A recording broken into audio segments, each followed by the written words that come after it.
একটি পাথরও সিলেটের বাইরে যেতে দেওয়া হবে না এবং যৌথ বাহিনীর অভিযানে ৮০টি মতো ট্রাক আটক করা হয়েছে। সাদা পাথর এলাকা থেকে যে পাথর লুট হওয়ার ঘটনা, সেই ঘটনার পর কিন্তু নড়ে চড়ে বসেছে সিলেট জেলা প্রশাসন এবং তারই ধারাবাহিকতায় গতকাল রাতভর চলেছে যৌথ বাহিনীর অভিযান এবং যৌথ বাহিনীর অভিযানে সিলেট এয়ারপোর্ট রোডে আমার পেছনে দেখতে পাচ্ছেন বেশ কিছু ট্রাক রয়েছে, সেই ৮০টি মতো ট্রাক আটক করা হয়েছে এবং সেই ট্রাকগুলো ভর্তি কিন্তু আসলে বলা হচ্ছে যে সেখানে রয়েছে সাদা পাথর, যেগুলো আসলে সিলেটের সাদা পাথর, ভোলাগঞ্জ সাদা পাথর থেকে লুট হয়েছিল। এবং আমি যদি আপনাকে আরেকটু দেখাই, এবং আপনারা জানেন যে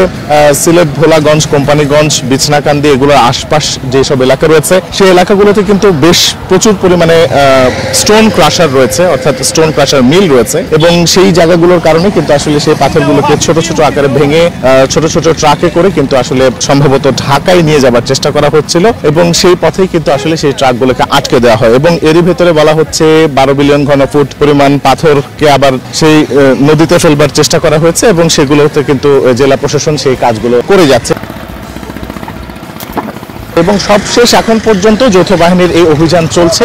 জেলা প্রশাসনের পক্ষ থেকে বলা হয়েছে যে একটি পাথরও সিলেটের বাইরে যেতে দেওয়া হবে না, সবগুলো পাথরকে ফিরিয়ে আনার তারা প্রতিজ্ঞাবদ্ধ।